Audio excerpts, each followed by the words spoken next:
Hello, welcome to my channel.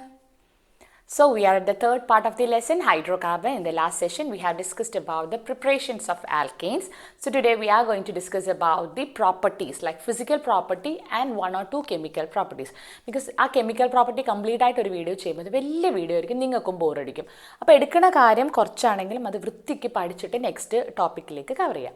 അപ്പോൾ last ക്ലാസ്സിൽ നമ്മളൊരു കുഞ്ഞു ഹോംവർക്ക് തന്നിട്ടുണ്ടായിരുന്നു. ഇതായിരുന്നു ഹോംവർക്ക് എന്ന് പറഞ്ഞാൽ നിങ്ങളിത് വെറുതെ കളയരുത്, കാരണം ഇതൊക്കെ നല്ല ഇമ്പോർട്ടൻ്റ് ആയിട്ടുള്ള കുറച്ച് ക്വസ്റ്റ്യൻസ് ആണ് ഞാൻ നിങ്ങൾക്ക് തരുന്നത്. അപ്പം അത് ഒരു റിവിഷൻ പോലെ നിങ്ങൾ കാണണം. With salt on treatment with soda limes gives ethane. ഇതായിരുന്നു നമ്മുടെ ഫസ്റ്റ് ക്വസ്റ്റ്യൻ. നമുക്കറിയാം ഏതോ ഒരു സോൾട്ട് സോഡ ലൈമായിട്ട് നമുക്ക് ഈത്തേനെ പ്രൊഡ്യൂസ് ചെയ്യുന്നുള്ളത് നമ്മൾ പഠിച്ചിട്ടുണ്ട്. കാർബോക്സിലിക് ആസിഡിലാണ് നമ്മൾ സോഡ ലൈം എന്ന് പറഞ്ഞാൽ സോഡിയം ഹൈഡ്രോക്സൈഡും കാൽഷ്യം ഓക്സൈഡും കൂടെ മിക്സ് ചെയ്യണ സമയത്ത് അവിടെ ഡീകാർബോക്സിലേഷൻ നടക്കും. ഡീകാർബോക്സിലേഷൻ എന്ന് പറഞ്ഞാൽ removal of carbon dioxide from carbonic acid. അതിനെയാണ് നമ്മൾ എന്ത് പറയുന്നത്, ഡീകാർബോക്സിലേഷൻ. അപ്പോൾ ഇവിടെ നമുക്ക് കിട്ടേണ്ടത് ഈത്തേനാണ്. അപ്പോൾ ആദ്യം നിങ്ങൾ എഴുതി വെക്കുക ഈത്തേൻ്റെ ഫോർമുല. ഇതാണ് ഈത്തേൻ, മെത്ത് എത്ത്. അപ്പോൾ CH3. ഡീകാർബോക്സിലേഷൻ എന്ന് പറയുമ്പോൾ നിങ്ങൾക്ക് ഓർമ്മയുണ്ടാവും, അതായത് കാർബോക്സിലിക് ആസിഡിനേക്കാളും ഒരു കാർബൺ ലെസ് ആയിട്ടുള്ളതാണ് പ്രൊഡക്റ്റ് കിട്ടുക. അതായത് നമ്മൾ ഡീകാർബോക്സിലേഷൻ പറയുമ്പോൾ പറഞ്ഞിട്ടുണ്ടായിരുന്നു, the product we get from decarboxylation of the any salt of A carboxylic acid will be one carbon atom less than that of the acid. അപ്പം നമ്മൾ യൂസ് ചെയ്യാൻ പോകുന്നത് ഒരു ആസിഡിൻ്റെ സോൾട്ടാണ്. ഏതെങ്കിലും സോൾട്ട് ആകട്ടെ, it can be potassium or sodium salt. ഏത് acid ആയിരിക്കണം? രണ്ടെണ്ണമുള്ള പ്രൊഡക്റ്റ് ആണെങ്കിൽ നമ്മൾ 3 കാർബൺ ആറ്റം ഉള്ള ആസിഡാണ് യൂസ് ചെയ്യേണ്ടത്. അപ്പോൾ ഏതാണ്? CH3, CH2, COOH എന്ന് എഴുതാൻ പറ്റുമോ? ഇല്ല, സോൾട്ടാണ്. അപ്പം Na. അപ്പം നമുക്ക് എന്ത് കിട്ടും? പ്ലസ് നമുക്കറിയാം calcium oxide plus NaOH in presence of calcium oxide at high temperature we will be getting CH3. അപ്പോൾ നിങ്ങളോട് വെച്ചിട്ട് വിത്ത് സോൾട്ട് ഓൺ ട്രീറ്റ്മെൻറ്റ് ഏത് സോൾട്ടാണ്? മെത്ത് എത്ത് പ്രൊപ്പനോവേറ്റ്. ഞാൻ കഴിഞ്ഞ ക്ലാസ്സിൽ ഇത് പറഞ്ഞിട്ടുണ്ടായിരുന്നു എങ്ങനെയാണ് നമ്മൾ സോൾട്ടിൻ്റെ പേര് എഴുതുക. ഇനി സിമ്പിളായിട്ടുള്ള അടുത്ത question, name the products obtained when a mixture of ethyl bromide and methyl bromide is treated with sodium metal in dry ether. നമുക്കറിയാം സോഡിയം മെറ്റൽ ഇൻ ഡ്രൈ ഈതറും ഒരു ആൽക്കൈൽ ഹാലൈഡും ആണെങ്കിൽ ആ റിയാക്ഷനെ പറയുന്ന പേര് വേർഡ്സ് റിയാക്ഷൻ ആണ്. Words reaction is use for the preparation of symmetric alkane, that is V will be getting that is higher alkanes with even number of carbon atom ആണെന്നൊക്കെ അറിയാം. അതിലൊക്കെ നമ്മൾ യൂസ് ചെയ്തത് സെയിം ആൽക്കെയിൻ ആയിരുന്നു. ഇനി different alkane ആണ് use ചെയ്യുമെങ്കിൽ, alkyl halide ആണ് യൂസ് ചെയ്യുമെങ്കിൽ ഈത്തൈൽ ബ്രോമൈഡും CH3Cl പ്ലസ് CH3CH2Cl. ഇത് ഞാൻ ക്ലാസ്സിൽ പറഞ്ഞിട്ടുണ്ട്.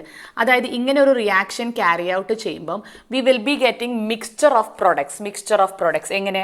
ഇതിൻ്റെ തന്നെ ഒരു പ്രോഡക്റ്റ് ഉണ്ടാവും CH3 പിന്നെ ഇതിൻ്റെ ഒരു പ്രൊഡക്റ്റ് ഉണ്ടാവും CH3 CH2 പിന്നെ ഇവർ രണ്ട് പേരും കൂടെ കമ്പൈൻ ചെയ്തിട്ട് CH3 ഇങ്ങനെ മിക്സ്ചർ ഓഫ് പ്രൊഡക്ട്സ് കിട്ടും. ഈ പ്രോഡക്ട്സിൻ്റെ ഒക്കെ ബോയിലിംഗ് പോയിന്റ് ഓൾമോസ്റ്റ് സെയിം ആയതുകൊണ്ട് it will be very difficult for us to separate all these 3 mixtures by method of fractional distillation. That is why this process is not so applicable for the preparation of unsymmetrical ആയിട്ടുള്ള ആൽക്കീൻ്റെ preparation. ഇത് അത്ര useful ആയിട്ട് നമ്മൾ use ചെയ്യില്ല. നിങ്ങളോട് ചോദിച്ചത് name the products obtained when the mixture of ethyl bromide and methyl bromide is treated with sodium metal in dry ether. ഏതൊക്കെ പ്രൊഡക്ട്സാണ് നമുക്ക് കിട്ടുന്നത്? ഈത്തേൻ, ഇത് മെത്ത് എത്ത് ബ്യൂട്ടേൻ, ഇത് മെത്ത് എത്ത് പ്രൊപ്പേൻ. ഇപ്പോൾ ഡിഫറെൻറ്റ് മിക്സ്ചർ ഓഫ് പ്രൊഡക്ട്സ് നമുക്ക് കിട്ടുന്നുണ്ട്. അപ്പോൾ അത്രയും കാര്യം ക്ലിയർ ആയോ? മനസ്സിലായല്ലോ? ഹോംവർക്ക് എന്നൊന്നും പറയാൻ പറ്റില്ല, ഇത് നമ്മൾ പഠിപ്പിച്ച കാര്യം ജസ്റ്റ് ഒന്ന് റിവൈസ് ചെയ്യിപ്പിച്ചു എന്നേ ഉള്ളൂ. So today we are going to discuss about the physical properties of alkanes. Important എന്ന് പറയുന്നത് ചിലപ്പോൾ നിങ്ങളോട് ഇങ്ങനെ ക്വസ്റ്റ്യൻ ചോദിക്കും. Why the alkanes of isomeric alkanes, one is having a branched chain and one is having a straight chain alkane, why they are having different boiling point? Answer വേണ്ടേ? പിന്നെ നമ്മളോട് ചോദിക്കാം, that is as the size increases the boiling point, അങ്ങനെ കുഞ്ഞു കുഞ്ഞു കാര്യങ്ങളൊക്കെ നമുക്ക് ചോദിക്കാനുണ്ട് ഇവിടെ. അപ്പോൾ അതുകൊണ്ട് നമ്മൾ എന്തൊക്കെയാണ് അതിൻ്റെ ഫിസിക്കൽ പ്രോപ്പർട്ടീസ് എന്ന് നോക്കാം. ആദ്യം ഞാൻ ഏറ്റവും സിമ്പിളായിട്ടുള്ള മീത്തേൻ എടുക്കുകയാണ്, എന്നാൽ പിന്നെ എനിക്ക് എളുപ്പമാണ് പറയാം. This is methane. ഇതിലെ ഫസ്റ്റ് പോയിന്റ് എന്ന് പറയുന്നത് V know that physical property എന്ന് പറഞ്ഞാൽ അവരെ മൊത്തത്തിൽ ഫിസിക്കലി എന്തൊക്കെ, അതായത് ഉള്ളിലെ കെമിക്കൽ റിയാക്ഷനിലേക്ക് നമ്മൾ പോകുന്നില്ല. അതായത് ഇപ്പോൾ ഒരാളെ കണ്ടു കഴിഞ്ഞാൽ നമ്മൾ പറയില്ല അവർക്ക് നല്ല ഹൈറ്റ് ഉണ്ട് അല്ലെങ്കിൽ അവർ കുറച്ച് ഷോർട്ടാണ്. ഒരാളെ നമ്മൾ ഫിസിക്കലി എങ്ങനെ ഐഡൻറ്റിഫൈ ചെയ്യും? ഇപ്പോൾ ഒരാൾ ക്വസ്റ്റ്യൻ ചോദിച്ചു കഴിഞ്ഞാൽ അവർ കുറച്ച് ഹൈറ്റ് കുറവുണ്ട്, അല്ലെങ്കിൽ കുറച്ച് മുടി അധികമായിട്ടുള്ള ആൾ, അല്ലെങ്കിൽ കുറച്ച് മുടിയായിട്ടുള്ള, അല്ലെങ്കിൽ കുറച്ചൊരു കുറച്ച് ഫെയർ ആയിട്ടുള്ള ആൾ, കുറച്ച് ഡൾ, അങ്ങനെ നമ്മൾ ഇങ്ങനെ ഓരോരുത്തരെ ക്യാരക്ടറൈസ് ചെയ്ത് പറയത്തില്ലേ ഇപ്പം നമുക്ക് അവരെ ഡീറ്റെയിൽ ആയിട്ട് അവരെ അറിയില്ലെങ്കിൽ. അതേപോലെ ആൽക്കൈൻ്റെ മൊത്തത്തിൽ അവരെ ഫിസിക്കലി അവരെന്തൊക്കെ സ്വഭാവങ്ങൾ കാണിക്കുക. അപ്പം ഒരു കോമ്പൗണ്ടിൻ്റെ ഫിസിക്കൽ നേച്ചർ എന്ന് പറഞ്ഞാൽ അവരെ മെൽറ്റിംഗ് പോയിന്റ്, അവരെ ബോയിലിംഗ് പോയിന്റ്, അവരെ ഫോഴ്സ് ഓഫ് അട്രാക്ഷൻ, ഇതൊക്കെ അവരെന്താണ് physical പ്രോപ്പർട്ടീസാണ്.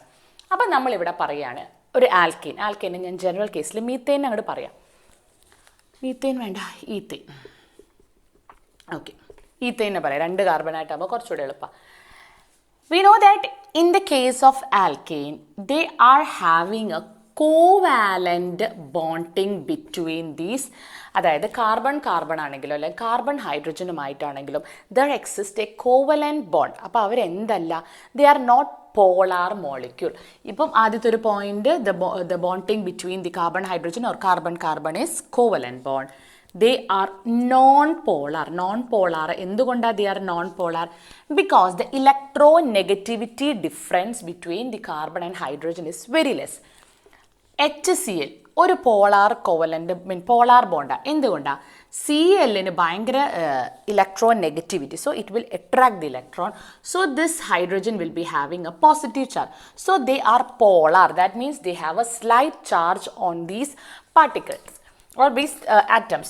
But in the case of alkanes, we can see that the electronegativity difference between carbon and hydrogen is very less, so they are non-polar molecule. അവർക്ക് polarity ഇല്ല. എന്തുകൊണ്ടാണ്? അവർക്ക് charge ഇല്ല, so they are non-polar molecules. ഇനി ഇവരുടെ in between നമ്മൾ പറഞ്ഞു Kovalan നേച്ചറാണ്, non polar ആണ്, അപ്പോൾ അയണിക് ബോണ്ട് അങ്ങനത്തെ പോസിബിലിറ്റി ഒന്നുമില്ല. So then what will be the force of attraction between the molecule?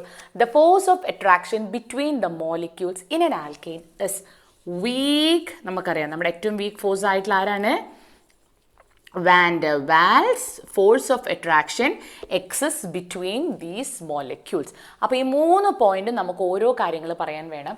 That is the bonding between carbon hydrogen or carbon in alkanes R covalent in nature. They are non polar. Why they are non polar? Because the electronegativity difference between the carbon and nitrogen is very less. ഇലക്ട്രോ നെഗറ്റിവിറ്റിയിൽ ഭയങ്കര difference വരുമ്പോഴാണ് ഒരാൾ ഭയങ്കര electro നെഗറ്റീവും ഒരാൾ less electro നെഗറ്റീവും, ഇലക്ട്രോണിനെ പിടിച്ചു വലിക്കുന്നു. ഇവിടെ അങ്ങനെയില്ല, രണ്ടാളുടെയും ഇലക്ട്രോ നെഗറ്റിവിറ്റീൻ്റെ ഡിഫറൻസ് എന്ന് പറയുന്നത് വളരെ കുറച്ചാണ്. So there is no charges on these atoms. Then the force of attraction existing between these molecules are weak van der Waals force. Clear ആയല്ലോ? ബിക്കോസ് ഓഫ് ദീസ് റീസൺ, അതായത് ഇവർ തമ്മിലൊരു weak van der Waals forces ഒക്കെ ആയതുകൊണ്ട് carbon, അതായത് alkanes from carbon 1 to carbon 4 are almost gases in nature. Why the lower alkanes C1 to C4 എന്ന് പറഞ്ഞാൽ ethane, propane, butane, ഇവരൊക്കെ യൂഷ്വലി ഗ്യാസസ് ആയിട്ടാണ് റൂം ടെമ്പറേച്ചറിൽ എക്സിസ്റ്റ് ചെയ്യുന്നത്. എന്തുകൊണ്ടാണ്? Because the intermolecular force of attraction between them is very less ആവുന്നതിനനുസരിച്ച് എന്തായിരിക്കും? Intermolecular force of attraction less എന്ന് പറഞ്ഞാൽ weak van der Waals force. So they are easy to move and they are gases. But the C5 to C17, that is alkanes from carbon 5 to carbon 17. Carbon 5 എന്ന് പറഞ്ഞാൽ പെൻറ്റേൻ, ഹെക്സേൻ, ഹെപ്റ്റേൻ, നോണേൻ, അങ്ങനെ 17 വരെ almost they exist in the form of liquid. എന്തുകൊണ്ടാണെന്ന് വെച്ചാൽ അത് നമുക്ക് detail ആയിട്ട് ഇവിടെ എക്സ്പ്ലെയിൻ ചെയ്യേണ്ട ആവശ്യമില്ല. ഇവരെ മോളിക്യുലർ വെയിറ്റ് കൂടുന്നുണ്ട്, അതുകൊണ്ട് ഇവരെ ഫോഴ്സ് ഓഫ് അട്രാക്ഷൻ കുറച്ചുകൂടെ കൂടും. Then molecules from C18 are found to be solid at 298 Kelvin. ഇതാണ് ഇവരുടെ ഒരു നേച്ചർ.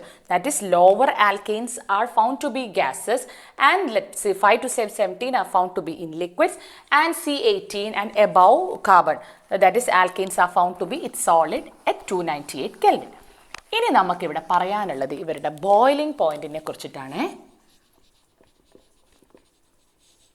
ബോയിലിംഗ് പോയിന്റ് ഓരോ പോയിന്റായിട്ട് ശ്രദ്ധിച്ചോളൂ. Usually alkanes are having low boiling point. അവർക്ക് യൂഷ്വലി ലോ ബോയിലിംഗ് പോയിന്റ് ആണ്. എന്തുകൊണ്ടാണ്? Because the intermolecular force of attraction between them is weak van der Waals force. So they are easy to get evaporated. Boil ചെയ്യാൻ തന്നെ അവരെ തിളപ്പിക്കുക. അപ്പോൾ പെട്ടെന്ന് എന്താവും, അവർ ബോയിൽ ചെയ്തു പോകും. Usually alkanes are having low boiling point. ഇനി the boiling point increases with increase in molecular mass. Molecular mass കൂടുന്നതിനനുസരിച്ച് അത് CH4, then C2H8, CH2n plus 2, C3, 7, 3 to 6, H6, C3H8, 2n plus 2 അല്ലേ, 2 to 4 plus 2 6, C3 3 6, 6 plus 2 8. അപ്പോൾ ഇതാണ് ഇവരെ molecular mass കൂടുന്നതിനനുസരിച്ചിട്ട് boiling point is found to increase. Very important question. Why the boiling point of alkanes increases with increase in molecular mass? അപ്പോൾ ഇതിൽ കുറച്ച് point നേരത്തെ van der valves പറഞ്ഞപ്പോൾ ഞാൻ വിട്ടുപോയതാണ് പറയാൻ. നമുക്കറിയാം the force of attraction existing between these alkanes are weak van der Waals forces. The van der Waals force of attraction depends upon the structure and shape of the molecule. എന്തിനാണ് depend ചെയ്യുന്നത്? Structure and shape of the molecule. ഷേപ്പിനെയും സ്ട്രക്ചറിനെയും base ചെയ്താണ് വാൻ ഡെർ വാൽസിൻ്റെ force of attraction നിൽക്കുന്നത്. ഇനി greater the surface area of contact between the molecule, greater the surface area of contact between the molecule, greater will be the van der Waals force of attraction. എന്താണ് ഞാൻ പറഞ്ഞത്? greater the area of contact, അതായത് surface area of contact between the molecule, surface area of contact between the molecule, greater will be the force of attraction. ഈ രണ്ട് പോയിന്റും നിങ്ങളൊന്ന് ആലോചിച്ച് വെക്കണം. That is van der Waals force of attraction depends mainly on the structure of the molecule. And second one, greater the surface area of contact between the molecule, greater will be the force of attraction. That is greater will be the van der Waals force of attraction. ഇനി നമ്മൾ ഇവിടെ പറഞ്ഞ കാര്യം ശ്രദ്ധിക്കുക. Boiling point increases with increase in molecular mass. അതായത് നമ്മുടെ ഈ മോളിക്യൂൾസിൻ്റെ molecular mass കൂടുമ്പം the area of the shape of the molecule, നമുക്കറിയാം ഷേപ്പ് ഓഫ് ദ മോളിക്യൂൾ എന്തായാലും ചേഞ്ച് ചെയ്യും. Thereby the area of contact between the molecule increases. As the area of contact between the molecule increases, van der Waals force of attraction increases. So it will be very difficult for us to boil them and to separate them. Force of attraction കൂടി കഴിഞ്ഞാൽ എന്താ, boil ചെയ്തിട്ട് separate ചെയ്യാനും കുറച്ച് ബുദ്ധിമുട്ടാണ്.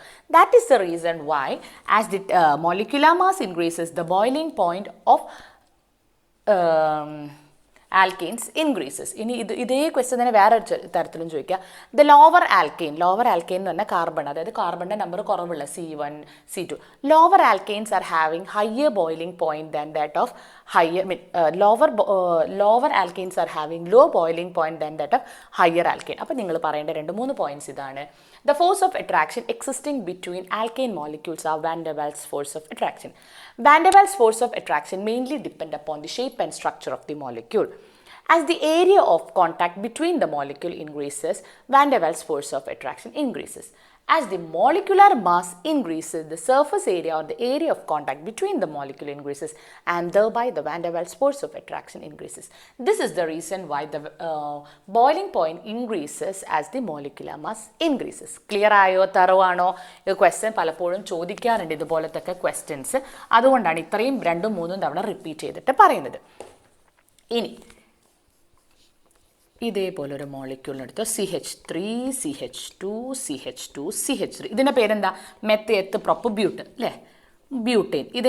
ഇതെന്താണ്? 1 2 3 4. അപ്പോൾ C4 4 to say 8, H10 6 7 8, H4 to say 8, yes 6 7 8, H10. ഇനി ഇതിൻ്റെ തന്നെ ഒരു ഐസോമറിക്കിനെ ഞാൻ എഴുതുകയാണ്. CH3 CH CH3 CH3. ഇതിൻ്റെ പേരെന്താ? 2-methyl 1 2 3 propane. ഓക്കെ, ഇതിൻ്റെ മോളിക്യുലർ ഫോർമുല നോക്കൂ. 1 2 3 4 C4 3 6 9 10. കറക്റ്റ് തന്നെയല്ലേ? C4 H10 തന്നെയല്ലേ? അപ്പോൾ രണ്ടാളും എന്താണ്? They are called as isomeric. എന്തുകൊണ്ട് അവർ ഐസോമറിക് എന്ന്? Compounds are having same molecular formula, only the difference is in the structure of arrangement. അപ്പോൾ ഇവർ രണ്ടാളും ശരിക്കും രണ്ടാളേലും ഒരേ മോളിക്കുലർ ഫോർമുലയാണ്. അപ്പോൾ നമ്മൾ എന്ത് എക്സ്പെക്ട് ചെയ്യും? സെയിം ബോയിലിംഗ് പോയിന്റ് അല്ല. This alkene that is an alkene. ഈ സ്ട്രേറ്റ് ചെയിൻ ആൽക്കേനെ നമ്മൾ യൂഷ്വലി റെപ്രസെന്റ് ചെയ്യുക എൻ ആൽക്കേൻ. എൻ ആൽക്കേൻ എന്ന് പറഞ്ഞാൽ കാർബണിന്റെ നമ്പർ ഇങ്ങനെ കൂടിക്കൊണ്ടിരിക്കുക. CH3 CH2 C2H6 അങ്ങനെ വരുന്ന കോമ്പൗണ്ട്സ് ഇല്ലേ, അതാണ് നമ്മൾ സ്ട്രേറ്റ് ചെയിൻ ആൽക്കേൻസിന്റെ എൻ ആൽക്കേൻസ് എന്ന് പറയാം. ഇതിനെന്താണ് നമുക്കറിയാം? ബ്രാഞ്ച്ഡ് ആൽക്കേൻസ് അല്ലേ, ബ്രാഞ്ച്ഡ് ആൽക്കേൻ. സോ ഈ ആൽക്കേൻസിനെ കമ്പയർ ചെയ്യുമ്പോൾ butane is having higher boiling point than that of its isomeric alkane.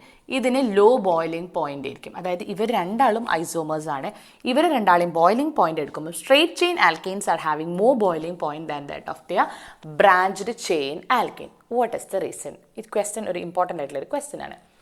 This is because the molecule which is having a branched chain will have the shape of almost a spherical shape. ഇവർ ഈ shape arrange ചെയ്തപ്പോൾ, അതായത് ഇവർ ഈ molecular structure വരുമ്പം this is having an almost a spherical shape. So the surface area of contact between the molecules is very less. മനസ്സിലാവുന്നുണ്ടോ? That is straight chain alkane പോലെയല്ല. When the molecules or these molecules when are arranged, the shape of the molecule will be almost like a spherical shape. So the area of contact between the molecule is very less. As the area of contact between the molecule is less, means the van der Waals force of attraction between them is less. They are having low boiling point compared to this straight chain alkane because the area of contact between the straight chain alkanes are more and thereby they are having high boiling point. മനസ്സിലായോ? Why the isomeric alkanes are having different boiling point എന്നൊക്കെ ചോദിച്ചാലും ഇതാണ് പറയേണ്ടത്. Clear ആയെന്ന് വിചാരിക്കണോ? അപ്പോൾ ഇത്രയാണ് നമുക്ക് boiling പോയിന്റിന്റെ കേസ് പറയാനുള്ളത്. അടുത്തത് മെൽറ്റിംഗ് പോയിന്റ് ആണ്. Melting point of alkanes. ആൽക്കെയിൻസിന്റെ മെൽറ്റിംഗ് പോയിന്റ്. ആൽക്കെയിൻ്റെ മെൽറ്റിംഗ് പോയിന്റ് എന്ന് പറഞ്ഞാൽ does not show a regular variation. അപ്പം നമ്മൾ നേരത്തെ കണ്ട പോലെ ആറ്റോമിക് നമ്പർ അതായത് മോളിക്കുലർ മാസ് കൂടുന്നതിനനുസരിച്ച് ബോയിലിംഗ് പോയിന്റ് കൂടുന്നുണ്ട്. പക്ഷേ ഇവിടെ അങ്ങനെ ഒരു വേരിയേഷൻ അല്ല, ഇവിടെ ഒരു ഇറഗുലർ ആയിട്ടുള്ള വേരിയേഷൻ ആണ് കാണുന്നത്. അപ്പോൾ ജനറലി അവരൊന്ന് പറയുന്നത് എന്താ വെച്ചാൽ the melting point of alkanes with even number carbon atom, even number ആയിട്ടുള്ള കാർബൺ ആറ്റം ഉള്ളവർക്ക് ഹൈ മെൽറ്റിംഗ് പോയിന്റും that is melting point of alkane with odd number of carbon atom will be having less melting point. ഇതൊരു general case ആയിട്ട് പറയുന്നത് എന്തുകൊണ്ടെന്ന് വെച്ചാൽ melting point of alkane with even number of carbon atom is having high melting point than that off with alkanes with odd number. അതിനൊരു reason എന്ന് പറയുന്നത് ഇപ്പോൾ ഇതൊരു ഓഡാണേ, ഇതൊരു ഈവൺ ആൽക്കീൻ ആണ്. ഇതിൽ നോക്കൂ, നമുക്കൊരു സിമെട്രി ഉണ്ട്. ഇവിടെ അങ്ങനെ ഒരു symmetry is not possible. So this even number alkanes are having a symmetrical arrangement and thereby their close pack arrangement will be more strong. That is why they are having high melting point. അവരോട് strong ആയിരിക്കും, അപ്പോൾ melt ചെയ്യാൻ time എടുക്കും. Whereas in the case of alkanes with odd number of carbon atom, they don't have a symmetry, so they are having less melting point than that of alkanes with even number of carbon atom. Clear ആണോ? അതായത് ആൽക്കെയിൻസിൻ്റെ usually melting point അങ്ങനെ ഒരു regular variation കാണിക്കുന്ന എങ്ങനെയാണെന്ന് വെച്ചാൽ even number is having more melting point or high melting point than that of odd melting point. Odd alkanes, it is because in even number of carbon atom, that is the alkanes which are having even number of carbon atom, there is a symmetry existing between them. So there are having the close pack arrangement or the structure is having more close arrangement. Whereas in the case of unsymmetrical, that is in odd number of carbon atom, there is no such symmetry is there. That is why they are having less boiling point than that of alkanes with high melting point. Clear ആണോ? മനസ്സിലാവുന്നുണ്ടോ? ഇനി അടുത്ത് നമുക്ക് എന്താ പറയാനുള്ളത്? Melting point പറഞ്ഞു, നമ്മൾ boiling point പറഞ്ഞു. പിന്നെ സോളിബിലിറ്റി എന്ന് പറയുന്നത് കുറച്ച് സ്പീഡിലാണ് തോന്നുന്നു ഞാൻ പറയുന്നത്. കാരണം എന്താ വെച്ചാൽ ഇതൊക്കെ സിമ്പിളായിട്ടുള്ള കാര്യമാണ്, പക്ഷെ പറയേണ്ടതുമായതുകൊണ്ടാണ് പറയുന്നത്. സോളിബിലിറ്റി, ഇവരുടെ നേച്ചർ എന്താണ്? നമ്മുടെ ആൽക്കീൻസ് നമുക്കറിയാം, ദേ ആർ നോൺ പോളാർ ആണല്ലോ നമ്മുടെ alkanes. So these alkanes do not dissolve in polar solvent എന്ന് പറഞ്ഞാൽ പൊളാരിറ്റി ഉള്ള സോൾവെൻറ്റ്, ഇപ്പോൾ വാട്ടർ, ആൽക്കഹോൾ പോലത്തെ polar solvent they do not dissolve. For example alkanes do not dissolve in water or alcohol. അതിനനുസരിച്ച് എന്ത് പറയും? They dissolves in non polar solvents like ether, benzene. ഇതേപോലെ charge ഇല്ലാത്ത, പൊളാരിറ്റി ഇല്ലാത്ത സൊല്യൂഷനിൽ അവർ ഡിസോൾവ് ചെയ്യും. വൈ?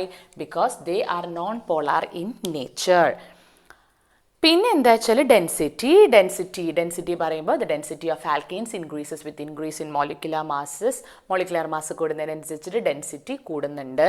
പിന്നെ all alkanes are lighter than വാട്ടറിനെ കമ്പയർ ചെയ്യുമ്പം the density is less than that of water. മനസ്സിലായോ? ഇത്രയുമാണ് നമ്മുടെ ടെക്സ്റ്റിലുള്ള ഫിസിക്കൽ പ്രോപ്പർട്ടീസ് ഒക്കെ പറയുകയാണെങ്കിൽ ചിലപ്പോൾ ഒരു മണിക്കൂറൊക്കെ പറയാൻ മാത്രമുണ്ട്. പക്ഷെ നമ്മൾ അത്ര ഡെപ്തിലൊന്നും പോകുന്നില്ല. സോ ഫിസിക്കൽ പ്രോപ്പർട്ടീസിൽ നമ്മൾ മെയിൻലി ഡിസ്കസ് ചെയ്തിരിക്കുന്നത് ഒന്ന്, ഫസ്റ്റത്തെ നമ്മൾ പറഞ്ഞിരിക്കുന്നത് അവരുടെ melting point, then boiling point, melting point, then solubility and density. ഇതിൽ ആലോചിക്കേണ്ട രണ്ട് കാര്യങ്ങൾ, ഒന്ന് വാൻ ഡെർ വാൽസ് ഫോഴ്സ് ആണ്, അത് എന്തിനെ ഡിപ്പെൻഡ് ചെയ്യും, പിന്നെ സർഫസ് ഏരിയ ഓഫ് കോണ്ടാക്ട്. ഇത്രയും കാര്യങ്ങളുണ്ടെങ്കിൽ ഇങ്ങനെ ഇവിടെ നിന്ന് ഇൻഡയറക്റ്റ് വരുന്ന കുറേ ക്വസ്റ്റ്യൻ നമുക്ക് ആൻസർ ചെയ്യാൻ പറ്റും. ഇനി നമ്മൾ പോകുന്നത് വെരി ഇമ്പോർട്ടൻ്റ് ആയിട്ടുള്ളൊരു വൈഡ് ഏരിയ ആണ്. ശരിക്കും ഇതൊക്കെ ഉണ്ടല്ലേ, കെമിക്കൽ പ്രോപ്പർട്ടീസിനൊക്കെ ആൽക്കെയിൻസിൻ്റെ ഒക്കെ കുറേ പഠിക്കാനുണ്ട്. ഞങ്ങളൊക്കെ PG ക്ക് പഠിക്കുന്ന സമയത്ത് ഒരു വലിയ ടെക്സ്റ്റിൽ കുറേ ഉണ്ടായിരുന്നു പഠിക്കാൻ. പക്ഷേ നിങ്ങൾക്ക് കുറച്ചേ പഠിക്കാനുള്ളൂ. പക്ഷേ അതന്നെ നിങ്ങൾ ഒരു എത്രയാ പഠിക്കാനുള്ളത്. പക്ഷേ അതൊന്നും ഞാൻ പറഞ്ഞല്ലോ, നിങ്ങൾ പോയിൻ്റ് ആക്കി എഴുതി പഠിച്ചാൽ എന്ത് പറ്റും? ഈസി ആയിട്ട് പഠിക്കാൻ പറ്റും. അപ്പം ഇപ്പോഴേ ഞാൻ പറയുമ്പോൾ തന്നെ കുഞ്ഞു പോയിൻറ്റ്സ് ആയിട്ട് ഒരു നോട്ടിൽ പല കളർ പെൻസ് കൊണ്ട് എഴുതിയാൽ ഈസിയാണ് എക്സാമിന്. So chemical properties. First chemical property എന്ന് പറയുന്നത്, ഓരോന്നും ഞാനിങ്ങനെ ഹെഡിങ് എഴുതുമ്പോൾ അതേപോലെ ഒന്ന് എഴുതി നോക്കൂ. It will be easy for you. Substitution reaction. ഏതാണ് സബ്സ്റ്റിറ്റ്യൂഷൻ റിയാക്ഷൻ? ഈ ഒരു പേരൊക്കെ ഉണ്ടല്ലോ. ഇനി നമ്മൾ ഓർഗാനിക് പഠിക്കുന്ന എല്ലാ കാലവും എല്ലപ്പോഴും ഉണ്ടാകുന്ന ഒരു reaction. What is meant by substitution reaction? നമ്മൾ ആൽക്കെയിൻ്റെ കാര്യമായതുകൊണ്ട് ആൽക്കെയിൻ്റെ സബ്സ്റ്റിറ്റ്യൂഷൻ റിയാക്ഷൻ ആണ് പറയുന്നത്. എന്താണ് സബ്സ്റ്റിറ്റ്യൂട്ട് ചെയ്യുക? ഒരു ടീച്ചർ സ്കൂളിൽ വന്നിട്ടില്ലെങ്കിൽ അവർക്ക് സബ്സ്റ്റിറ്റ്യൂഷൻ പീരീഡ് എന്ന് പറയും. എന്താണ്? വേറൊരു ടീച്ചർ അതിന് പകരം വരും ആണല്ലോ. അപ്പോൾ മാത്തിൻ്റെ ടീച്ചർ ഇല്ലെങ്കിൽ ഓടിപ്പടഞ്ഞ് ഫസ്റ്റ് വരുന്ന ടീച്ചർ കെമിസ്ട്രി ടീച്ചറോ ഫിസിക്സ് ടീച്ചറോ ആയിരിക്കും. അവരാണ് പോർഷൻ തീർന്ന് അങ്ങനെ ഓടി നടക്കുന്ന ആൾക്കാർ. അങ്ങനെയാണല്ലോ. ഇനിയിപ്പോൾ കെമിസ്ട്രി ടീച്ചറാണ് ലീവ് എങ്കിൽ സബ്സ്റ്റിറ്റ്യൂട്ട് ആയിട്ട് ആരാ വരിക? ഒന്നുകിൽ ഫിസിക്സിൻ്റെ ടീച്ചർ അല്ലെങ്കിൽ മാത്തിൻ്റെ ടീച്ചർ. അതേപോലെ തന്നെയാണ് substitution reaction. Replacing one atom by another atom or a group of atom. Substitution reactions are those reactions in which one atom is replaced by another atom or a group of atom. ഒന്നുകിൽ ഒരു atom വന്ന് replace ചെയ്യും. ഒന്ന് ആലോചിച്ച് നോക്കുക, ഒരു teacher math teacher വന്നിട്ടില്ല, physics ടീച്ചറും കെമിസ്ട്രി ടീച്ചറും ഒരുമിച്ച് വരുന്നതെന്ന് ആലോചിച്ച് നോക്കുക. അതാണ് group of atoms. That is substitution reactions are those reactions in which an atom is replaced by another atom or a group of atom. നമ്മളിവിടെ കൺസിഡർ ചെയ്യുന്ന നമ്മുടെ ആൽക്കേനിയ. ഇതിൽ ഇങ്ങനെ എഴുതാം. നിങ്ങൾക്ക് മനസ്സിലാവാനാണ്. ഇനിയൊന്നും ഞാൻ ഇങ്ങനെ എഴുതൂല കേട്ടോ. ഇതൊക്കെ SSLC ക്ലാസ്സിലാണ് ഇങ്ങനെയൊക്കെ പഠിപ്പിക്കുക. ഇതിൽ ഒരു ഹൈഡ്രജൻ ആറ്റത്തിനെ റീപ്ലേസ് ചെയ്തിട്ട് അവിടെ ഒരു ക്ലോറിനോ അല്ലെങ്കിൽ ഒരു നൈട്രോ ഗ്രൂപ്പോ ഒരു OH ഗ്രൂപ്പൊക്കെ വരികയാണെങ്കിൽ then that reaction is called as എന്താ പറയുക? നമ്മൾ സബ്സ്റ്റിറ്റ്യൂഷൻ റിയാക്ഷൻ. ഒരു ഹൈഡ്രജൻ പോയിട്ട് അവിടെ ഒരു OH വരാം, അല്ലെങ്കിൽ അവിടെ ഒരു Cl വരാം, അല്ലെങ്കിൽ അവിടെ ഒരു NO2 ഗ്രൂപ്പൊക്കെ വരാം. This reaction is known as substitution reaction. The reaction in which a group of atom, ഒരു ആറ്റം വരാം അല്ലെങ്കിൽ ഒരു ഗ്രൂപ്പ് ഓഫ് ആറ്റം വരുന്നതിനെയാണ് എന്ത് പറയുക? Substitution reaction. നമുക്കിവിടെ സബ്സ്റ്റിറ്റ്യൂഷൻ റിയാക്ഷനിൽ മെയിനായിട്ട് പഠിക്കാനുള്ള ഫസ്റ്റത്തെ ആളാണ് ഹാലോജനേഷൻ. എന്താണ് halogenation? Halogenation of alkane means the reaction in which hydrogen atom is replaced by a halogen atom. Hydrogen ആറ്റത്തിനെ റീപ്ലേസ് ചെയ്തിട്ട് അവിടെ ആര് വരികയാണ്? ഹാലോജൻ ആറ്റം വരികയാണ്. ആ ഒരു പ്രോസസ്സിനെയാണ് ഹാലോജനേഷൻ എന്ന് പറയുന്നത്. ഇനി ഈ ഹാലോജനേഷൻ എപ്പോഴാണ് നടക്കുക? അതാണ് ഇതിൽ ഓരോ പോയിന്റിൻ്റെയും highlight. When this reaction take place, halogenation of alkane take place at high temperature. ഒന്നെങ്കിൽ high temperature, that is almost at 520 to 670 Kelvin, 520 to 670 Kelvin, or it happens in the presence of UV light. എപ്പോഴൊക്കെയാണ് നടക്കുക? Halogenation take place either at high temperature, that is 520 to 670 Kelvin, or in the presence of UV light. ഇതാണ് halogenation. ഇനി എങ്ങനെയാണ്? നമുക്കറിയാം fluorine, chlorine, bromine, iodine. ഇവരുടെ ഹാലോജനേഷനിൽ ആർക്കാണ് ഏറ്റവും vigorous ആയിട്ട് നടക്കുക എന്ന് പറഞ്ഞാൽ ഫ്ലൂറിൻ്റെ റിയാക്ഷൻ ഭയങ്കര വിഗ്രസാണ്. വിഗ്രസ് എന്ന് പറഞ്ഞാൽ ഒരു ഹൈലി റിയാക്റ്റീവാണ് ഈ ഫ്ലൂറിനും ആൽക്കെയിനും തമ്മിൽ. Then comes chlorine, then comes bromine and then comes iodine. This is the reactivity order for halogenation. അതായത് ഒരു ആൽക്കെയിന് നമ്മൾ ജനറലി എഴുതുകയാണെങ്കിൽ CH4 പ്ലസ് X2 എന്ന് കാണിക്കുന്നത് X can be fluorine, chlorine, bromine, iodine. It will produce CH3X plus HX. ഇതാണ് reaction എങ്കിൽ ഇതിൻ്റെ order എന്താണ്? ഫ്ലൂറിൻ ഹൈ വിഗ്രസ് ആയിട്ട് നടക്കും. Then comes chlorine, then comes bromine and then comes iodine. അപ്പം നമ്മൾ ഇനി ആദ്യം പഠിക്കാൻ ഓരോരുത്തർക്കും ഓരോ തരത്തിലാണ് ഈ ആൽക്കെയിനുമായിട്ട് റിയാക്ട് ചെയ്യുന്നത്. അപ്പോൾ നമ്മൾ ആദ്യം പഠിക്കാൻ പോകുന്നത് നമ്മൾ ഫസ്റ്റ് പഠിക്കാൻ പോകുന്നത് ക്ലോറിനേഷനാണ്. കാരണം ഹാലോജനേഷനിൽ ഫ്ലൂറിൻ, ക്ലോറിൻ, ബ്രോമിൻ, അയഡിൻ ഇവർ പല തരത്തിലാണ് റിയാക്ട് ചെയ്യുന്നത്. അതുകൊണ്ടാണ് ഓരോന്നിനോരോന്ന് സെപ്പറേറ്റ് ആയിട്ട് പഠിക്കുന്നത്. So chlorination mean the process in which an hydrogen atom in an alkane is replaced by a chlorine atom. ഇനി ക്ലോറിനേഷൻ നടക്കുമ്പോൾ നമ്മളൊരു മീത്തേനെയാണ് കൺസിഡർ ചെയ്യുന്നതെങ്കിൽ ക്ലോറിനുമായിട്ട് റിയാക്ട് ചെയ്യുകയാണ്. ഏതിൽ? HNu എന്ന് പറഞ്ഞാൽ it's a presence of light. അപ്പോൾ എന്ത് നടക്കും? ഇവിടെയുള്ള എല്ലാ ഹൈഡ്രജനും ഇത് മാറ്റിയിട്ട് അവിടെ ക്ലോറിൻ വന്ന് നിൽക്കും. എന്താണ്? If a reaction is carried out of chlorination in methane, then all the hydrogen atom is replaced by the chlorine and we will be getting CCl4. ഇതെങ്ങനെയാണ് നടക്കുന്നത്? അത് ഓരോ സ്റ്റെപ്പായിട്ട് കാണിച്ചു തരാം. ദാറ്റ് ഇസ്, ശ്രദ്ധിക്കണം, very important, CH4 plus Cl2 in presence of HNu. ആദ്യം ഇത് നടക്കുന്നറിയോ? ഈ ഒരു Clഉം ഈ ഒരു Clഉം ഇതിൽ ഒരു ഹൈഡ്രജന് ഈ Cl അങ്ങ് എടുക്കും. എന്നിട്ട് എന്തുണ്ടാവും? CH3Cl പ്ലസ് HCl ഉണ്ടാവും. അതായത് ഒരു Hനെ ഇത് കൊണ്ടുപോകും. ആര്? ഒരു Cl. എന്നിട്ട് HCl ഉണ്ടായിട്ട് ആ പൊസിഷനിൽ ഒരു Cl വന്ന് നിൽക്കും. ഇനിയിപ്പോൾ ആരാളുള്ളത്? CH3Cl. ഈ CH3Cl വീണ്ടും Cl2 ആയിട്ട് റിയാക്ട് ചെയ്തിട്ട് ഇതിൽ ഒരു ഹൈഡ്രജനെ വീണ്ടും Cl കൊണ്ടുപോകും. എന്നിട്ട് എന്തുണ്ടാവും? CH2Cl2 plus HCl. ഇനി CH2Cl2ൽ വീണ്ടും ആര് റിയാക്ട് ചെയ്യും? Cl2 റിയാക്ട് ചെയ്തിട്ട് നമുക്ക് CHCl3 പ്ലസ് HCl ഉണ്ടാവും. ഓക്കെ, ഇനി ഈ CHCl3 പ്ലസ് Cl2ൽ എന്തുണ്ടാവും? വീണ്ടും ഒരു ഹൈഡ്രജൻ ആറ്റം പോയിട്ട് അവിടെ CCl4 പ്ലസ് HCl ഉണ്ടാവും. ഈ CCl4ൻ്റെ പേരെന്താ അറിയോ? Tetrachloromethane. CCl4 is called as tetrachloro. ഒരു കാർബൺ ആറ്റം ഉള്ളതുകൊണ്ട് മീത്തേൻ, ടെട്രാ ക്ലോറോ മീത്തേൻ. ഇതിനെന്താ പറയുക? It is chloromethane. It is dichloromethane. This is trichloromethane and this is tetrachloromethane. മനസ്സിലായോ? ഒരു chlorination നടക്കുമ്പോൾ അവിടെ നടക്കുന്ന process നോക്കൂ. It will replace all the hydrogen atom and thereby it will produce, finally it will produce CCl4. മനസ്സിലായോ? Chlorination clear ആണല്ലോ? പിന്നെ ഇവിടെ എഴുതാം. ഈ ക്ലോറിനേഷൻ കഴിഞ്ഞാൽ അടുത്തത് എന്നാണ് നമ്മൾ പറയാൻ പോകുന്നത് ഹാലോജനേഷനിലെ സെക്കൻഡ് വൺ ആണ് ബ്രോമിനേഷൻ. ബ്രോമിനേഷൻ എന്ന് പറഞ്ഞു കഴിഞ്ഞാൽ it will also take place in the similar way like the chlorine but not as fast as in chlorine. ക്ലോറിൻ്റെ പോലെ അത്ര ഫാസ്റ്റ് ആയിട്ടൊന്നുമല്ല നടക്കുക. ഓക്കെ ആണല്ലോ? ഇനി നമ്മൾ അയഡിൻ, വെരി ഇമ്പോർട്ടൻറ്റ് ക്വസ്റ്റ്യൻ ആണ്, നോക്കിക്കോളൂ. അയഡിനേഷൻ. അടുത്ത എന്താ? Iodination. That is, iodination is the process in which one hydrogen atom in a alkane is replaced by the iodine. അതാണ്. But iodination of an alkane does not take place under regular condition. എന്തുകൊണ്ടാണ്?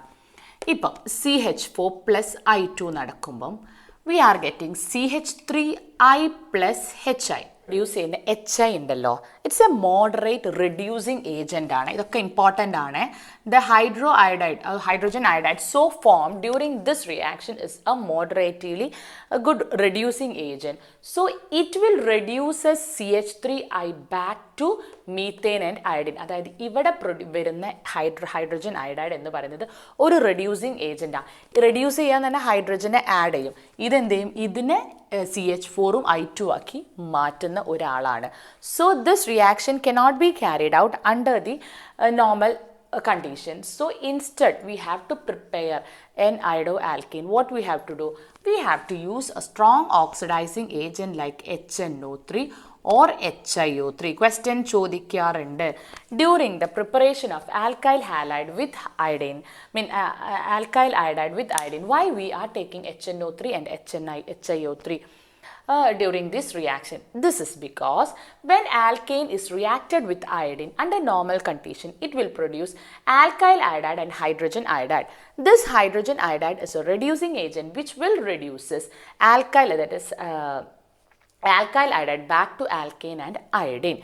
In order to prevent that, we are adding a strong reducing agent like HNO3 and HiO3. Or mercuric oxide user in presence of mercuric oxide. This will react HNO3 and HiO3 in presence of mercuric oxide, HgO. Which will eliminate the HI. Which will eliminate. This process they will eliminate the HI so formed during this reaction. മനസ്സിലാവുന്നുണ്ടല്ലോ? അതായത് ഈ reaction carry out ചെയ്യുമ്പം നമ്മൾ എപ്പോഴും HNO3, HiO3 in presence of HgO വെച്ചിട്ടാണ് നടത്തുക. എന്തുകൊണ്ടാണ്? Because it eliminates HI. ഇനി അടുത്ത് വരുന്നത് ഫ്ലൂറിനേഷൻ. ഫ്ലൂറിനേഷൻ ഈ പറഞ്ഞ പോലെ തന്നെ കുറച്ച് ഇമ്പോർട്ടൻ്റ് ആയിട്ടുള്ള ഒരാളാണ്. ഇമ്പോർട്ടൻ്റ് അല്ല, ഇതേപോലൊരു ഇതാണ്. ഫ്ലൂറിൻ എന്ന് പറയുന്ന ആൾ ഹൈലി വിഗറസ് ആയിട്ടാണ് റിയാക്ഷൻ നടക്കുക. ഫ്ലൂറിനാണ് ഇപ്പോൾ ഞാൻ വെക്കുന്നതെങ്കിൽ ഹൈലി വിഗ്രസ് ആയിട്ട്, ഇപ്പം നമ്മൾ ഈ ഒരു കേസല്ല CH3 ആണെന്ന് വിചാരിച്ചാൽ ഇത് എന്ത് ചെയ്യുന്നു വെച്ചാലുണ്ടല്ലോ, ഫ്ലൂറിൻ ആകുമ്പം it will react vigorously. That means it will rupture or it will break carbon bond, carbon hydrogen bond, അങ്ങനെ പല തരത്തിലുള്ള പ്രോഡക്ട്സ് ഇത് കൊണ്ടുവരും. അപ്പോൾ എന്താ fluorination of an alkyne it directly does not take place because it is fluorine is very vigorously act with this alkyne and it will rupture the carbon bond, carbon hydrogen bond and lot of product will be we are getting. So in order to prepare a fluorinated alkane, we have to use a suitable reagent. Usually how it take place, like നമ്മൾ ആദ്യം ഒരു chloro ആൽക്കെയിനെ കൊണ്ടുവരണം. എന്തിനെ? Chloro ആൽക്കെയിനെ ഫ്ലൂറിനായിട്ട് react ചെയ്യും. അതിന് വേണ്ടിയിട്ട് നമ്മൾ use ചെയ്യുന്ന റിയേജൻസ് എന്ന് പറയുന്നത് ASF3, SBF3, then ഇതൊന്ന് നോട്ട് ചെയ്ത് വെച്ചാൽ മതി കേട്ടോ. Silver fluoride, arsenic fluoride, that is antimonic fluoride or AgF, silver fluoride. അപ്പോൾ ഇങ്ങനെയുള്ള SBF3 അങ്ങനെയുള്ള റിയേജൻസിൽ, അതായത് നമ്മളൊരു ഫ്ലൂറിനേറ്റ് ചെയ്യണമെങ്കിൽ we have to take a chloroalkene and then fluorinate in presence of these agents like ASF3, SBF3, AgF or Hg, hydrogen fluoride, that is Hg2F2. മനസ്സിലായോ? Clear ആയോ? അപ്പോൾ എന്താണ് ഇനിയൊരു മെയിൻ മെക്കാനിസം പറയേണ്ടത്? അതാണ് എക്സാമിന് എപ്പോഴും ചോദിക്കാറുള്ളത്. ഫസ്റ്റ് വൺ നമ്മൾ എന്താ ഡിസ്കസ് ചെയ്യുന്നത്? We are discussing the chemical properties in the substitution reaction. Substitution reaction is the reaction in which one hydrogen atom in an alkene is replaced by another atom or a group of atom. In that we are discussing about the halogenation. Halogen എന്ന് പറഞ്ഞാൽ fluorine bromine iodine അവരെ attach ചെയ്യാൻ പോകും ആരെ മുകളിൽ? ആൽക്കൈൻ്റെ മുകളിൽ. അപ്പോൾ halogenation usually take place at high temperature, that is 520 to 670 Kelvin, and it take place in the presence of UV light. The order of reactivity is fluorine, chlorine, bromine, iodine. First one, chlorination. Chlorination of an alkane in presence of HNO, or that is sunlight. It takes place in such a way that all the hydrogen atom is replaced by the chlorine atom and it will form CCl4. Bromination also takes place in similar way as of is chlorine, but the difference is that the reaction is not so as fast as in chlorination, or it is little bit slow reaction. Iodination, direct iodination of an alkane with an iodine will produce alkyl iodide and hydrogen iodide. Hydrogen iodide is moderately a reducing agent which will reduce CH3I back to CH4 and I2. In order to prevent this, we can use HNO3 or HiO3 in presence of mercuric oxide. Why? Because it eliminates HI from this reaction, thereby this reaction can be carried out. Fluorination, the reaction of fluorine with alkane is very vigorous. So what happened? It will react with alkanes and it will rupture the carbon bond and carbon hydrogen bond, and many products will be formed. In order to prevent this, an alkyl chloride is treated with fluorine in presence of any of this reagent like arsenic fluoride or antimony fluoride or AgF or Hg2F2. ഇതാണ് നമ്മുടെ halogenation. എല്ലാ പോയിന്റ്സും ഞാൻ പറഞ്ഞിട്ടുണ്ട്, ഒരുവിധം cover ചെയ്തിട്ട് എല്ലാ പോയിന്റ്സും പറഞ്ഞിട്ടുണ്ട്. ഇനി നമ്മളിവിടെ പഠിക്കാൻ പോകുന്നത് ഇവരുടെ മെക്കാനിസം, വെരി ഇമ്പോർട്ടൻ്റ്. എന്താണ് ഹാലോജനേഷൻ്റെ mechanism, how the halogenation take place. ഇപ്പം തന്നെ നിങ്ങൾക്ക് മനസ്സിലായിട്ടുണ്ടാവും, ആ ക്ലോറിനും ഹാലോജനും നടക്കുമ്പോൾ ഒരു റിയാക്ഷൻ ഇങ്ങനെ നടന്നുകൊണ്ടിരിക്കുക അല്ലേ. എന്താണ്, ആദ്യം CH3Cl ഉണ്ടായി, പിന്നെ CH2Cl ഉണ്ടായി, പിന്നെ CH2CHCl3 ഉണ്ടായി, പിന്നെ CCl4. അപ്പോൾ അതിങ്ങനെ നടന്നുകൊണ്ടിരിക്കുകയാണ്. അപ്പോൾ ഇവരുടെ മെക്കാനിസം എന്ന് പറയുന്നത്, the reaction between N alkane and A halogen is like A chain reaction, ഒരു ചെയിൻ റിയാക്ഷൻ പോലെയാണ്. അപ്പോൾ ഇതിൻ്റെ മെക്കാനിസം നമ്മൾ നോക്കുകയാണ്. നമ്മളിപ്പോൾ കൺസിഡർ ചെയ്യുന്നത്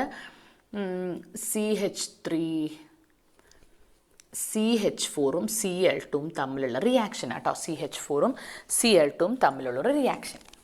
അപ്പം നമ്മൾ ഈ സൺലൈറ്റ് കൊടുക്കുന്ന സമയത്ത് there is A chance of breakage of carbon, hydrogen and chlorine bond. Because the chlorine bond is weaker than that of carbon-hydrogen bond, so chlorine bond is going to get broken down. ആരെ ബോണ്ടാണ് ബ്രോക്ക് ചെയ്യാൻ പോകുന്നത്? Chlorine. അപ്പോൾ ഈ ഒരു reaction ഞാൻ പറഞ്ഞു chain reaction ആണ്. അപ്പോൾ ആദ്യം തന്നെ ഒരു ചെയിൻ റിയാക്ഷൻ നടക്കണമെങ്കിൽ അവിടെ ഒരു ഇനീസിയേഷൻ ഉണ്ടാവണം. അതായത് ഇങ്ങനെ ഒരു ചെയിൻ പോലെ റിയാക്ഷൻ നടക്കണം, ആദ്യം ഒരു സ്റ്റാർട്ടിങ് ഉണ്ടാവണം അല്ലേ. അപ്പോൾ ഇവിടെ സ്റ്റാർട്ടിങ് ആയിട്ട് എന്ത് നടക്കുമെന്ന് വെച്ചാൽ ക്ലോറിൻ ഒരു ബോണ്ട് ഉണ്ടാവും. ഞാൻ HNO കൊടുക്കുന്ന സമയത്ത് ഇവിടെ ഹോമോളിറ്റിക് ഫിഷൻ എന്ന് പറഞ്ഞാൽ ബ്രേക്കിംഗ് ഓഫ് മോളിക്യൂൾസ്. ഹോമോളിറ്റിക് ഉണ്ട്, ഹെട്രോളിറ്റിക് ഉണ്ട്. നമ്മൾ ഓർഗാനിക് എടുക്കുമ്പോൾ ഡീറ്റെയിൽ ആയിട്ട് പറയും. ഇപ്പം നിങ്ങൾ ജസ്റ്റ് ഒന്ന് മനസ്സിലാക്കിയാൽ മതി. ഹോമോളിറ്റിക് ഫിഷൻ എന്ന് പറഞ്ഞു കഴിഞ്ഞാൽ ഈ മോളിക്യൂള് ഇയാളും ഒരു ഇലക്ട്രോണിനെ കൊടുത്തിട്ടുണ്ട്, ഇയാളും ഒരു ഇലക്ട്രോണിനെ കൊടുത്തിട്ടാണ് ഇവിടെ ഒരു ബോണ്ട് ഉണ്ടായത്. ഈ ബോണ്ട് ബ്രേക്ക് ചെയ്യണ സമയത്ത് the electron which is donated by the chlorine moves to the chlorine and this atom moves to this chlorine. അപ്പോൾ അവരൊരു neutral molecule with one lone pair of electron, with one non bonding ആയിട്ടുള്ള ഒരു electron അവരെ കയ്യിലുണ്ടാവും. കണ്ടോ, ഇവർ എന്താണ്, neutral ആണ്, but they are having one extra electron. This type of atoms are called as free radical. എന്താണ് പറയുക? free radical. How a free radical is formed? Free radical is formed by the homolytic fission of molecule. When chlorine and methane is exposed to sunlight, because of the weak bond between chlorine and chlorine, it undergo homolytic fission and it will form chlorine free radical. മനസ്സിലായല്ലോ. ഇനിയിപ്പോൾ initiate ചെയ്തു, ഇനി അടുത്ത് എന്ത് ചെയ്തു, അത് terminate ചെയ്തുകൊണ്ടിരിക്കണം. ആ പ്രോസസ്സ് അങ്ങ് നടന്നുകൊണ്ടിരിക്കണം. ടെർമിനേഷൻ ആരാണ് തുടങ്ങാൻ പോകുന്നത്? ഈ ക്ലോറിൻ ഫ്രീ റാഡിക്കൽ എന്ന് പറഞ്ഞു കഴിഞ്ഞാൽ നമ്മൾ ഈ കാറ്റയോൺ, ആനയോൺ എന്നൊക്കെ പറയുന്ന പോലെ they are also highly reactive. അവർക്ക് പെട്ടെന്ന് തന്നെ വേറൊരാളുമായിട്ട് റിയാക്ട് ചെയ്യാനുള്ള ടെൻഡൻസി ഉണ്ടാവും. അപ്പം നമ്മളിവിടെ വെറുതെ കിടക്കുന്ന ആളാണ് നമ്മുടെ CH4നെ പോയിട്ട് അതൊന്ന് പോയിട്ട് അറ്റാക്ക് ചെയ്യും. Cl എന്ന് പറഞ്ഞാൽ ഒരു ഫ്രീ റാഡിക്കൽ പോയിട്ട് അറ്റാക്ക് ചെയ്തിട്ട് അത് എന്തുണ്ടാക്കുന്നറിയോ, ഇതിൻ്റെ കയ്യിൽ നിന്ന് വീണ്ടും ഒരു ഹോമോളിറ്റിക് ഫിഷൻ മാതിരി ഇതിൻ്റെ കയ്യിൽ നിന്ന് ഒരു Hനെ എടുക്കും, എന്നിട്ടൊരു മീത്തൈൽ റാഡിക്കൽ പ്രൊഡ്യൂസ് ചെയ്യും. മനസ്സിലാവുന്നുണ്ടോ? It is producing A methyl radical and N HCl is produced. ഇനി ഈ മീത്തൈൽ റാഡിക്കൽ ഇവിടെ വെറുതെ നിൽക്കുമോ? സോ ഇറ്റ് വിൽ റിയാക്ട് എന്ന് വെച്ചാൽ വീണ്ടും ഒരു Cl2 മോളിക്യൂൾ, കാരണം ഇതിൽ കുറേ Cl2 മോളിക്യൂൾസ് ഉണ്ടാവുമല്ലോ, ഈ Cl2 മോളിക്യൂൾസുമായിട്ട് റിയാക്ട് ചെയ്തിട്ട് ഇതിൽ ഒരു Cl എടുത്തിട്ട് CH3Cl plus Cl free radical ഉണ്ടാവും അല്ലേ. അപ്പോൾ അവിടെ എന്തെടുക്കും? ഒരു CH4 Clമായിട്ട്. അപ്പോൾ Cl എന്ത് ചെയ്യും? ഇതിൽ നിന്ന് ഒരു Hനെ എടുക്കുന്നു, CH3 ഉണ്ടാക്കും. ഈ CH3 ഓടിപ്പോയിട്ട് വേറൊരു Clമായിട്ട് റിയാക്ട് ചെയ്ത് CH3Cl പ്ലസ് Cl. ഇനി ഈ Clന് വേണമെങ്കിൽ ചിലപ്പം CH3നെ അറ്റാക്ക് ചെയ്യാം, അല്ലെങ്കിൽ ഒരു CH2Cl2നെ എന്ത് ചെയ്യും? ഈ റിയാക്ഷൻ ഇങ്ങനെ ഫോർവേഡ് ആയിക്കൊണ്ട്. അപ്പം നിങ്ങൾ വിചാരിക്കുന്നത് എന്താ, ഇത് മാത്രമേ റിയാക്ട് ഉള്ളൂ? അല്ല, ഈ പ്രോസസ്സ് ഇങ്ങനെ നടന്നുകൊണ്ടേയിരിക്കും. അതുകൊണ്ട് അത് ചെയിൻ റിയാക്ഷൻ എന്നത് ഇങ്ങനെ പ്രോസസ്സ് നടന്നുകൊണ്ടേയിരിക്കുകയാണ്. അപ്പോൾ അതെന്ത് പറ്റുമെന്ന് വെച്ചാൽ ഈ CH3, ഈ Cl ഉണ്ടല്ലോ, Cl വെറുതെ നിൽക്കില്ലല്ലോ. നിങ്ങൾ എക്സാമിന് ഇതുവരെ ശരിക്കും എഴുതിയാൽ മതി. That is termination process is this and this process will repeat and repeat. എവിടെ വെച്ച് നിർത്തുമെന്ന് ഞാൻ പറഞ്ഞുതരാം. ഈ Cl എന്താവും? വീണ്ടും ഈ CH3Clമായിട്ട് റിയാക്ട് ചെയ്യും. എന്നിട്ട് അത് എന്ത് ചെയ്യുന്നറിയോ? ഒരു HClഉം പ്രൊഡ്യൂസ് ചെയ്യും, ഒരു CH2Clഉം പ്രൊഡ്യൂസ് ചെയ്യും. Okay, CH2C. ഈ CH2Cl വീണ്ടും വെറുതെ നിൽക്കില്ല, ഇത് പോയിട്ട് വേറെ Cl2, ഇത് ഫ്രീ റാഡിക്കൽ അല്ലേ, Cl2മായിട്ട് റിയാക്ട് ചെയ്തിട്ട് CH2Cl2 ഫോം ചെയ്യും. എന്നിട്ട് എന്തുണ്ടാക്കും? ഒരു Cl ഫ്രീ റാഡിക്കൽ. ഈ Cl ഫ്രീ റാഡിക്കൽ വീണ്ടും നിൽക്കില്ല, ഇതിങ്ങനെ റിയാക്ട് ചെയ്ത് V will be getting CCl4. അപ്പോൾ ഈ റിയാക്ഷൻ ഇങ്ങനെ പ്രൊസീഡ് ചെയ്തുകൊണ്ട് ഇതിനൊരു അന്ത്യം വേണ്ടേ, ഫൈനൽ എൻഡ് വേണ്ടേ, അതാണ് നമ്മൾ നടക്കാൻ പോകുന്നത് അടുത്ത ടെർമിനേഷൻ സ്റ്റെപ്പ്. അപ്പോൾ ഈ റിയാക്ഷൻ ഇങ്ങനെ നടന്നുകൊണ്ടിരുന്ന് ഒരു പെർട്ടിക്കുലർ സ്റ്റേജ് എത്തുമ്പോൾ സ്റ്റോപ്പ് ചെയ്യും. എപ്പോഴാണ് ഇത് സ്റ്റോപ്പ് ചെയ്യുക?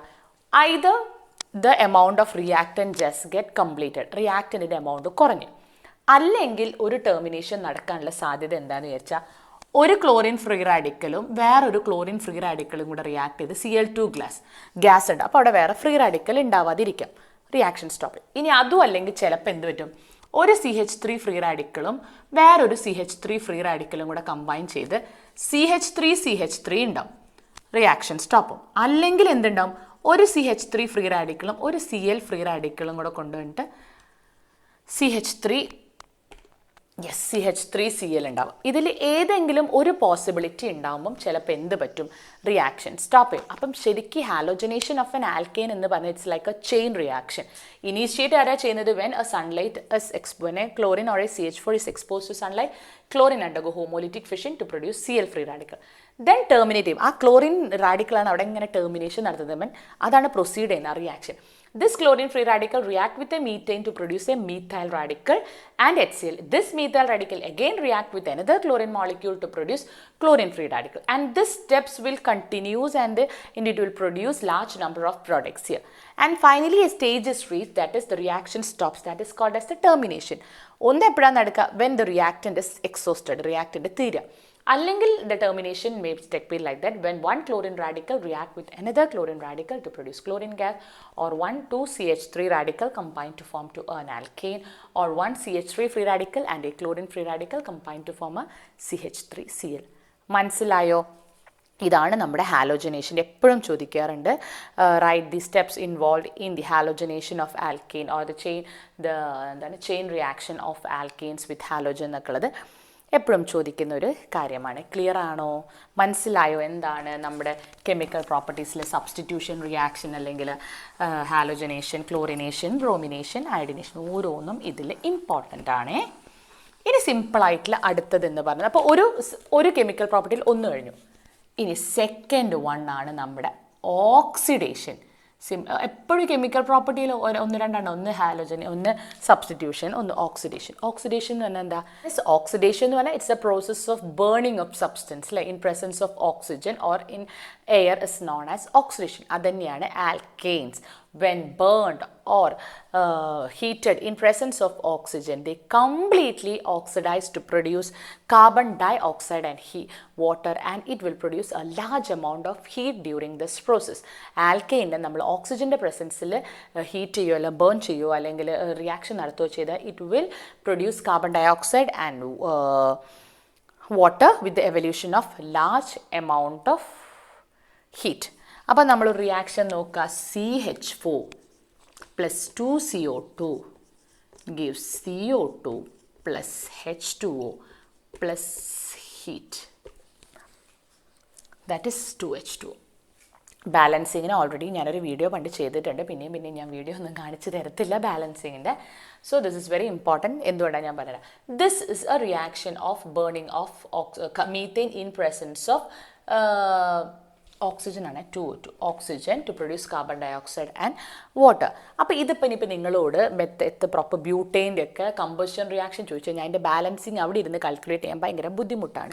അപ്പോൾ നമുക്ക് ഏറ്റവും സിമ്പിളായിട്ടുള്ളൊരു ഫോർമുലയാണ് CH. So this is a general reaction for writing the combustion reaction. ഇപ്പോൾ നമ്മൾ ഇരുന്ന് ബാലൻസ് ചെയ്യുന്നതിന് എളുപ്പമാണ്. CnH2n + 2 plus 3n plus 1 into O2 gives NCO2 plus n plus 1 H2O. This is a general reaction for writing the combustion reaction of alkane. Compulsory ആയിട്ട് പഠിക്കണം എന്ന് പറഞ്ഞാൽ ഓർക്കാൻ പറ്റുന്നവർ പഠിക്കുക, അല്ലെങ്കിൽ അവിടെ ഇരുന്ന് ബാലൻസ് ചെയ്യുക. അല്ല ഇതൊക്കെ പഠിക്കണം എന്നൊന്നും എനിക്ക് പറയാൻ പറ്റത്തില്ല, കാരണം ഇതൊക്കെ ആലോചിച്ചെടുക്കണ്ടേ. അപ്പം CnH2n + 2 n ഇവിടെ കൊടുത്താൽ മതി. ഇപ്പം ഞാൻ C1 ആണ്, അപ്പം C1H4 അതാണ് നമ്മുടെ മീത്തേൻ, പ്ലസ് 3 × 1 + 1/2 ഉണ്ട്. O2 gives 1 CO2 plus 1 + 1 H2O. അപ്പോൾ എന്തായിരിക്കും balanced equation? CH4 + 2O2 gives CO2 + 2H2O. കണ്ടോ? ബാലൻസ് ചെയ്യാതെ ഒറ്റയടിക്ക് കിട്ടും. വേണമെങ്കിൽ പഠിക്കൂ, പഠിക്കാൻ പറ്റുന്നവർ പഠിക്കും. So this, ഇനിയിപ്പോൾ നമ്മൾ പറഞ്ഞു ഇവിടെ, when an alkane is burned in excess of air or oxygen, it will produce carbon dioxide with large amount of heat. This is the reason why alkanes are usually used in the case of fuels. We know that by burning of fuel, large amount of heat we require. നമ്മൾ fuel burn ചെയ്യുന്നത് heat produce ചെയ്യണം. അപ്പോൾ അതേപോലെ this LPG ആണെങ്കിലോ kerosene ആണെങ്കിലോ നമ്മുടെ petrol ആണെങ്കിലും, these all are containing alkanes which will enable or produce large amount of heat. That is the reason why they are used as in the form of fuels. കാരണം അവർ high amount of ഇത് produce ചെയ്യുന്നുണ്ട്. ഇനി ഇത് complete composition ആണ്. അപ്പം നമ്മൾ ഓക്സിഡേഷനിലെ 1 complete oxidation. ഇനി ഒന്നുണ്ട് ഇത് തന്നെ, ഇതിൽ തന്നെ ഇത് A ആണ്. ഓക്സിഡേഷനിലെ ഫസ്റ്റ് 1 കംപ്ലീറ്റ് ഓക്സിഡേഷൻ. ഇനി B എന്ന് പറയുന്നത് ഇൻകംപ്ലീറ്റ് കമ്പോസിഷൻ ആണ്. ഇൻകംപ്ലീറ്റ് കമ്പോസിഷൻ, ദാറ്റ് ഈസ് നമ്മളൊരു ലിമിറ്റഡ് സപ്ലൈ ഓഫ് ഓക്സിജൻ കൊടുക്കുകയാണെങ്കിൽ alkanes burn together to produce carbon content. അതായത് ഇറ്റ് വിൽ പ്രൊഡ്യൂസ് കാർബൺ, അതായത് carbon in the form of soot അല്ലെങ്കിൽ ഒരു കാർബൺ ബ്ലാക്ക് ആയിട്ട് പ്രൊഡ്യൂസ് ചെയ്യും. അതായത് ഈ കരി പോലെ. That is alkanes when heated with a limited supply, അതായത് ഫുള്ളായിട്ട് എയർ കൊടുക്കുക, അത് കുറച്ച് എയർ കൊടുത്താൽ അത് കംപ്ലീറ്റ് ആയിട്ട് കത്തൂല. So it will produce carbon black or soot, or it will produce soot or a carbon black which is mainly used for the preparation of ink, പിന്നെ പ്രിൻ്റർ ഇങ്ക്, പിന്നെ black pigments, അതിനൊക്കെ use ചെയ്യുന്നത് ഈ carbon black ആണ്. എന്തുകൊണ്ട് ഇൻകെയിൻ when heated with limited supplier of air or oxygen, it will partially undergo combustion to produce carbon in the form of a carbon black or soot, which is used in the process of making of ink, then printering, then black pigments and all. That is CH4 plus O2 gives C plus 2H2. Okay. അപ്പോൾ ഇത്രയും ഞാൻ ഇന്ന് എടുക്കുന്നുള്ളൂ. ഇപ്പോൾ തന്നെ അത്യാവശ്യം വലിയ topic ആയിട്ടുണ്ടാവും. നമ്മളിന്ന് ഫിസിക്കൽ പ്രോപ്പർട്ടിയും കെമിക്കൽ പ്രോപ്പർട്ടിയിൽ 2 ഡിസ്കസ് ചെയ്ത്. 1 is oxidation and second 1 is, first 1 നമ്മൾ സബ്സ്റ്റിറ്റ്യൂഷൻ, സെക്കൻഡ് 1 ഓക്സിഡേഷൻ. ഓക്സിഡേഷൻ തന്നെ 2 പഠിച്ചു. കംപ്ലീറ്റ് ഓക്സിഡേഷനും ഇൻകംപ്ലീറ്റ് കമ്പഷനും. ക്ലിയർ ആണല്ലോ? നന്നായി ഒന്ന് പഠിച്ചേ. മനസ്സിലാവാത്ത കാര്യം കമൻസിലിട്ടോളൂ. നെക്സ്റ്റ് ഡേ വേറെ 2 കെമിക്കൽ പ്രോപ്പർട്ടീസ് ആയിട്ട് നമുക്ക് പഠിക്കാം കേട്ടോ. Okay, thank you.